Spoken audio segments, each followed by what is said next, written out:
The United States deploys advanced stealth jets to Israel amid rising tensions with Iran.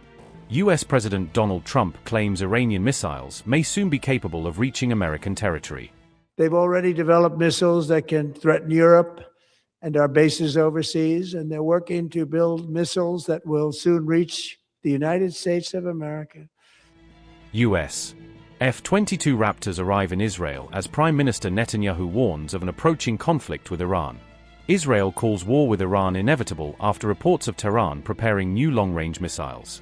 America's top fighter jets could soon confront Iran's growing missile arsenal, including the Fateh and Sejal classes.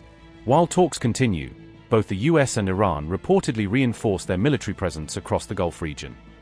The United States has discreetly relocated some of its most advanced fighter jets to Israeli hangars, signaling stronger coordination as tensions continue to rise with Iran across the region.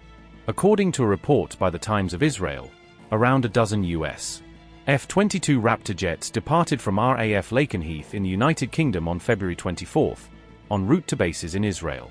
The fifth-generation stealth fighters were flown to a southern airbase in Israel, described officially as part of operational activities in coordination with Israeli Defense Forces. Known as one of the world's most advanced air superiority fighters, the F-22 Raptor is equipped with state-of-the-art stealth, radar-evading design, and combat systems unmatched in aerial warfare. Defense analysts note that it is uncommon for US combat aircraft to be stationed long-term at Israeli bases, making this deployment a significant signal of military readiness. Just hours after the jets arrived, Donald Trump acknowledged in his State of the Union address that Iran's expanding missile program now poses a direct strategic threat to US interests. As president, I will make peace wherever I can, but I will never hesitate to confront threats to America wherever we must. That's why in a breakthrough operation last June, the United States military obliterated Iran's nuclear weapons program with an attack on Iranian soil known as Operation Midnight Hammer.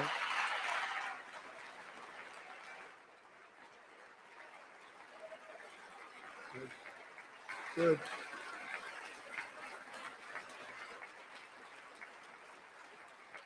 For decades, it had been the policy of the United States never to allow Iran to obtain a nuclear weapon.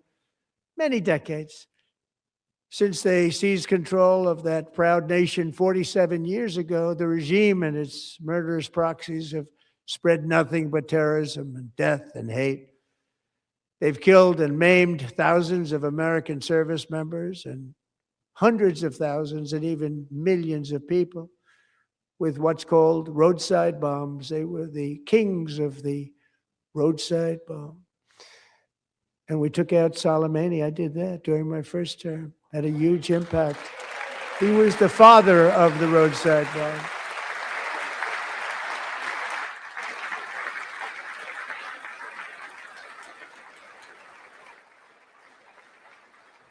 And just over the last couple of months with the protests, they've killed at least, it looks like 32,000 protesters, 32,000 protesters in their own country.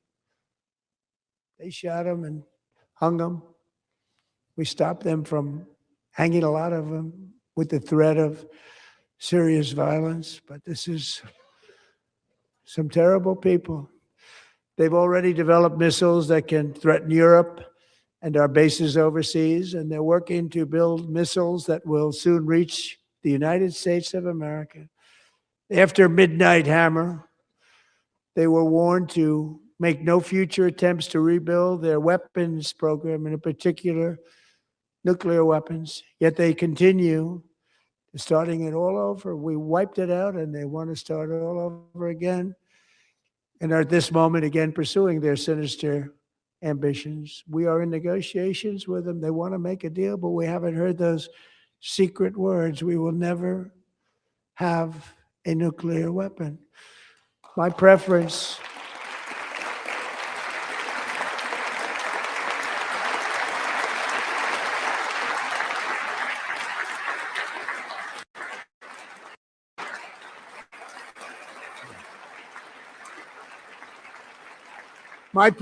is to solve this problem through diplomacy. But one thing is certain, I will never allow the world's #1 sponsor of terror, which they are by far, to have a nuclear weapon. Can't let that happen.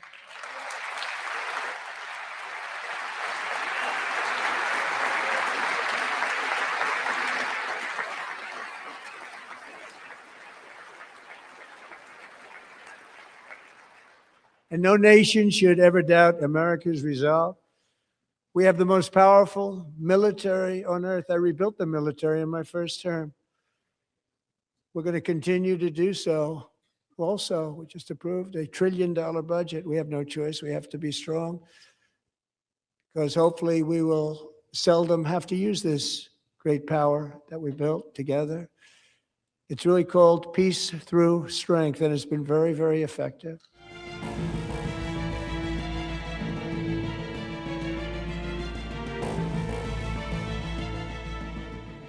The United States has deployed dozens of F-35, F-22, F-15, and F-16 fighter jets toward the Middle East in recent weeks, marking a major escalation of its regional air power posture. Since mid-February, scores of American aerial refueling tankers and heavy cargo aircraft have been flying into the Middle East to support this expanding military buildup. U.S. refueler and cargo planes have also been seen at Israel's Ben Gurion airport, underscoring the scale of American logistical operations tied to potential contingencies with Iran. Military tracking groups and analysts say this is the largest U.S. air buildup in the Middle East since the 2003 Iraq invasion, even though it currently lacks a comparable ground force component.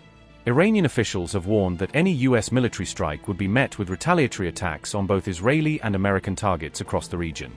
Iran's IRGC ground forces have conducted coastal exercises featuring drones, missile units, artillery, mortars, armored elements and amphibious troops along the country's southern shores.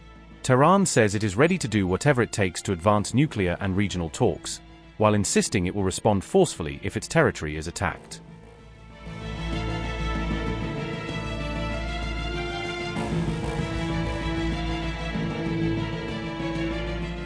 Senior Israeli political and military officials privately assess that a U.S. strike on Iran is increasingly unavoidable, reflecting deep skepticism about the chances of a lasting diplomatic solution.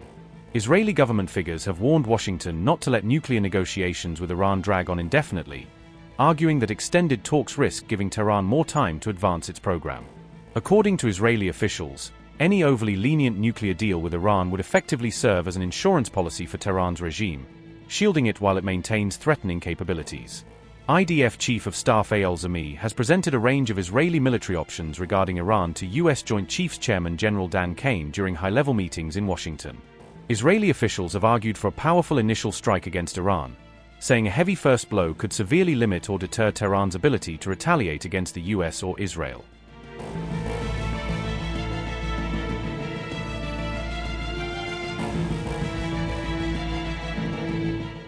The White House said President Trump prefers to resolve the Iran standoff through diplomacy, but remains ready to use the lethal force of the U.S. military if required. Iran and the United States are set to resume nuclear talks in Geneva, where Tehran is expected to table a new proposal aimed at breaking the current deadlock. Iran's foreign minister said a deal with Washington is within reach, while insisting that any agreement must recognize Tehran's right to peaceful nuclear enrichment. Reports say Supreme Leader Ali Khamenei has signed off on a draft Iranian counterproposal ahead of the Geneva round, setting the framework for Tehran's negotiating position. U.S. officials reportedly view the upcoming Geneva talks as a final window for diplomacy, after which military options against Iran could move to the forefront. An Israeli official privately remarked that a genuine, comprehensive nuclear deal with Iran would amount to the surprise of the year, given prevailing doubts in Jerusalem.